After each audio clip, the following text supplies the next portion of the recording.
Ada cerita menarik nih, ba'da lebaran ya. Saya ngobrol dengan beberapa orang nenek-nenek gitu ya. Selepas lebaran, anak cucunya udah pada pulang. Alhamdulillah Bu Sufi, saya bisa ke masjid lagi, anak cucu saya udah pulang gitu. Rasanya badan ini kayak remuk katanya gitu, capek banget gitu, tiap hari masak, nyuapin cucu dan seterusnya dan seterusnya.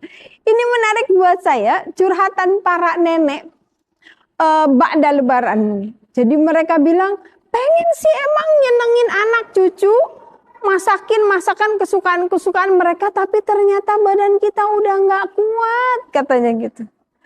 Please akang, teteh, mbak, kalau kita pulang ke rumah orang tua kita yang sudah sepuh, jangan tuntut mereka untuk menyiapkan makanan-makanan dulu yang dibikin oleh ibu kita ketika mereka masih sehat. Diminta sekarang mereka buat ngulek, buat berdiri lama di depan kompor yang ketika kita nggak ada di rumah mereka, cuman berdua doang sama bapak kita. Mungkin mereka cuman beli yang biasa, udah nggak biasa, capek, tiba-tiba harus masak lagi buat mereka, ternyata berat. Sampai ada yang mengatakan, saya tuh sampai berbisik, Bu Sufi, ini anak-anak kapan pulang sih, gue udah capek. Terus saya bercandain, kata saya, tapi kan dikasih angpau kan Nek, kata saya gitu kan. Iya, mereka pikir angpau itu bisa buat bakal kita beli emas, beli baju baru. Kata, kagak, kita balik-balikin lagi tuh buat THR cucunya. Kita bayar listrik yuk, katanya yang AC-nya 24 jam gak berhenti-berhenti, tagihan tokennya jadi naik, katanya gitu. Boro-boro buat kita yang ada mah impas malah kurang, Bu Sufi. Oh salam. Buat masak istimewa, buat ini, buat itu. Pokoknya saya kalau lebaran tuh pengeluaran tuh naik, Bu Sufi katanya. Walaupun dikasih angpau sama anak-anaknya, Masya Allah, dikasih 1 juta, 2 juta, balik lagi ke anak-anak kita. Belum lagi nanti kalau pulang ya, kita dibekelin segala macam.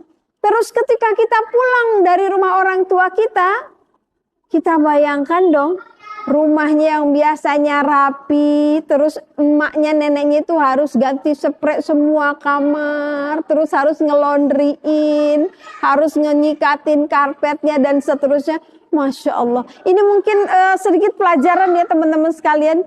Kalau kita mudik ke rumah orang tua kita, perlakukan mereka tidak seperti ketika kita masih kecil atau masih muda. Mereka tuh sudah biasa sepi. Mereka sudah biasa nyaman, biasa nggak capek.